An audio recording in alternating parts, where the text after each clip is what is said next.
अस्सलाम वालेकुम, कैसे हैं आप लोग? उम्मीद है आप सब अच्छे होंगे। तो शादी के बाद की लाइफ़ कितनी अलग हो जाती है ना, आँख खुलते ही सबसे पहले सोचो कि जल्दी से किचन में जाऊँ, कहीं नाश्ते के लिए लेट ना हो जाए। तो यही मेरा भी हाल रहता है, जल्दी से जैसे ही आँख खुलती है फ़ौरन कुछ भी इधर-उधर नहीं देखती हूँ, सीधा मैं किचन में आती हूँ और नाश्ता बनाना स्टार्ट कर देती हूँ। तो सबसे पहले मैंने चाय बना के दिया पापा को, उसके बाद मैंने आलू की सब्ज़ी टमाटर वाली बनाई और रोटी बनाई, फिर बच्चों को नाश्ता दिया, बच्चों को उठाया और उसके बाद मैं लग गई क्लीनिंग पे, जो कि किचन की क्लीनिंग अभी तक नहीं किया था मैंने, तो वो मैं आज कर रही हूँ और साथ में हेल्पर आ गई, तो वो भी अपना पोछा लगा रही थी, उसके साथ लग के थोड़ा अगर उसके साथ लग के काम कराओ तो काम थोड़ा अच्छे से हो जाता है, नहीं तो अगर इन लोगों पे डाल दो तो ये तो सही से नहीं करती है। तो और इसके ऊपर मैं डाँट भी खाती हूँ, मेरे हस्बैंड कहते हैं कि तुम पानी में जाती हो तो बच्चे भी सारे जाते हैं पानी में और अब तो मैं इसको हटा दूँगा, तुम ही काम करना। लेकिन मैं क्या करूँ, करना पड़ता है साथ में लग के। तो ख़ैर वो सारी चीज़ें तो अलग की बात है, फिर उसके बाद मैंने डाइनिंग साफ़ किया, डाइनिंग बहुत ज़्यादा गंदी हो रखी थी, बहुत ही ज़्यादा, तो मैंने उसका कवर हटाया, उसको साफ़ किया और उसके बाद सारी बॉटल उठाई, वो सारी चीज़ें क्लीन किया। तो डस्ट बहुत बाहर से, क्योंकि बाहर क्या है कि घर बन रहा है, हमारे घर के सामने जस्ट घर बन रहा है, तो आजकल हवा बहुत तेज़ चलती है, इस वजह से डस्ट बहुत ज़्यादा आ जाता है घर में, जिसकी वजह से सारी चीज़ें बहुत ज़्यादा रोज़ रोज़ क्लीन करो तब भी गंदी हो जाती है।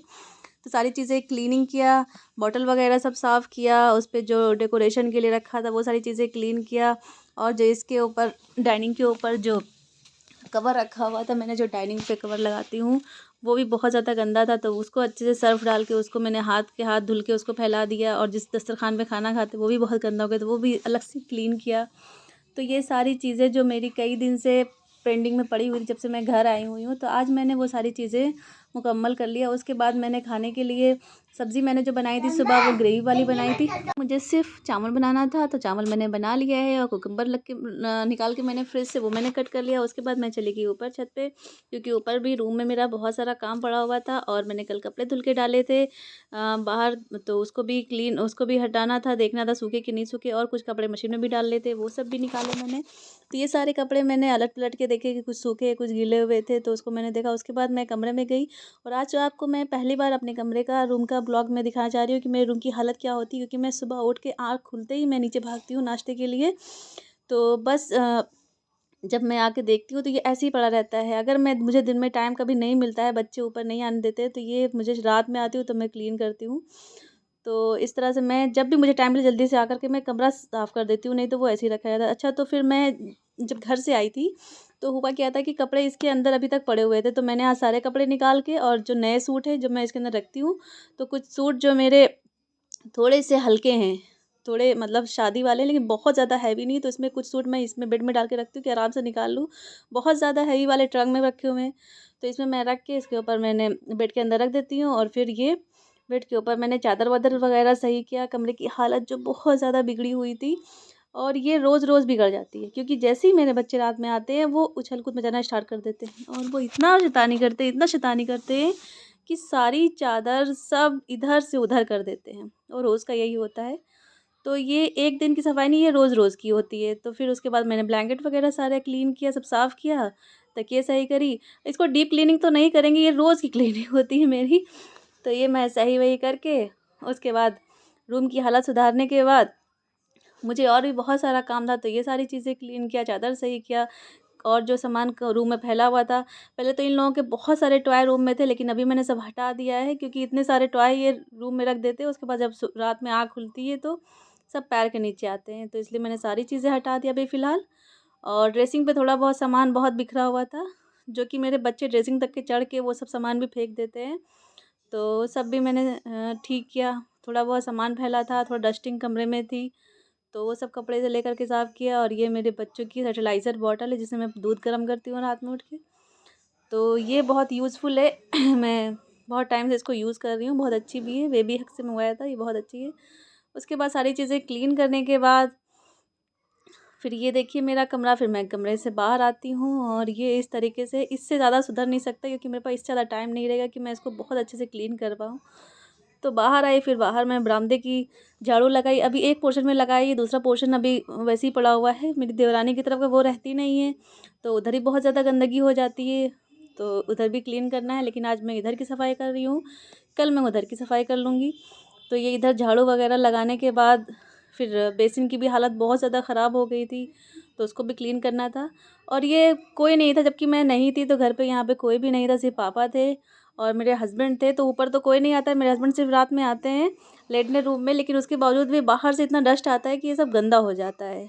और सामने घर भी बन रहा है तो इस वजह से और गंदगी हो जाती है।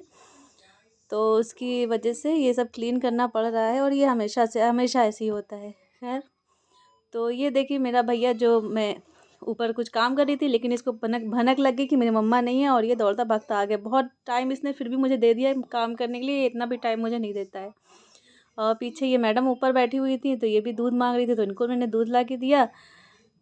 फिर उसके बाद बेसिन जो बहुत ज़्यादा गंदी थी, बेसिन की क्लीनिंग किया। तो ये वॉश बेसिन क्लीन करने के बाद नहा के आई, और उसके बाद मैंने कपड़े चेंज किया। ये मेरा डेली का रूटीन है कि थोड़ा बहुत जो घर का काम होता है उसको करने के बाद मैं खुद ज़रूर नहा धो करके और कपड़े वपड़े ठीक, मतलब अपने आप को ज़रूर मैं ठीक कर लेती हूँ, मैं ऐसे नहीं बन के रहती हूँ। तो उसके बाद मैं जाके सो गई। फिर उठी तो शाम के स्नैक्स के लिए बच्चों के लिए मैंने ये एक एक एग में अच्छे से फेंट लिया उसको, और उसमें रेड चिली और सॉल्ट डाल के उसको ब्रेड को कट कर लिया और उसमें डिप करके, ये बच्चे मेरे बहुत शौक से खाते हैं तो ये मैंने उनको दिया। और उसके बाद मैंने खाने की तैयारी की, तो मुझे 2-3 आइटम आज नहीं बनाने थे, सिर्फ चिकन ही बनाना था, दाल नहीं बनानी थी। तो इसलिए मैंने चिकन के अंदर थोड़े से आलू डाल दिए क्योंकि मेरे बच्चों को आलू बहुत ज़्यादा पसंद है। और ये मैंने बहुत आसान तरीके से बनाया था, चिकन डाला, उसके अंदर सारे मसाले और तेल डाल के चिकन को भून लिया, साथ में आलू भी डाल दिया और एक सीटी लगा दिया। उसके बाद मैंने कुकर में चढ़ा के चिकन और चावल चढ़ा के मैं आ गई यहाँ पर डाइनिंग के पास, क्योंकि कवर डाइनिंग का सूख चुका था। तो इसको मैंने अच्छे से बिछाया और बॉटल रखी, जो सामान जैसे रखा रखा था मैंने, जैसे जो चीज़ मैं डेकोरेट करती हूँ वो चीज़ें मैंने यहाँ पे रख दिया। बहुत ज़्यादा डेकोरेशन मैं डाइनिंग पे नहीं कर पाती क्योंकि मेरा बच्चा सारी चीज़ें तोड़ फोड़ देता है, वो ग्लास भी उठा उठा के फेंकता है, तो मैं बहुत सारी चीज़ें नहीं डेकोरेट कर पाती हूँ। और उसके बाद जब मैं किचन में आई तो ये मेरा बहुत अच्छा सालन बन के तैयार हो गया था। हल्का सा इसकी भुनाई किया मैंने और हरी मिर्च बीच से कट करके डाल दिया। वैसे तो ये पहले ही मैंने भून लिया था, लेकिन फिर खोलने के बाद फिर मैंने सोचा थोड़ा सा अच्छे से भून लें, क्योंकि तेल इसका सरफेस पे नहीं आया था। तो इसको अच्छे से भून लिया और धनिया डाल के, और ये मेरा कंप्लीट है और बहुत अच्छी रेसिपी है। उसके बाद मैंने राइस को बघारा, फिर फ्रिज खोला तो देखा उसमें आटा नहीं गूँधा हुआ है, तो थोड़ा सा आटा निकाला मैंने, आटा गूँधा, और आटा गूँधने के बाद मैंने बस थोड़ी सी रोटी डाली, ज़्यादा नहीं, 6-7 रोटियाँ डालनी थी। रोटी डाली तो आटा गूँध के मैंने रखा ही था कि इतनी देर में मैंने देखा कि ये आ गए हैं। इनको चोट लग गई थी स्कूटी से, गिर पड़े तो इनके हाथ में और कोहनी पे काफ़ी चोट आ गई थी। तो खैर इनके ऑइंटमेंट वगैरह लगाया। फिर उसके बाद खाना मेरा ऑलमोस्ट बन चुका है, बस रोटी डाली। और बस आज का ब्लॉग इतना ही है। और आप लोगों को मेरा ब्लॉग अगर अच्छा लगा हो तो प्लीज़ मेरी वीडियो को लाइक सब्सक्राइब शेयर ज़रूर करें, दुआओं में याद रखें। और ये मेरा देखिए ग्रेवी वाला बहुत बढ़िया सालन बना है। बस इसके अंदर मसाले मैंने बहुत हल्के डाले थे, इसलिए इसका कलर येलो है, क्योंकि मसाले मैंने धनिया वगैरह बहुत कम डाले थे, लेकिन इसका टेस्ट भी बहुत अच्छा है इस वजह से। तो कभी कोई मसाले कम डालने से टेस्ट बहुत अच्छा आता है। तो मिलते हैं नेक्स्ट ब्लॉग में। अल्लाह हाफिज़।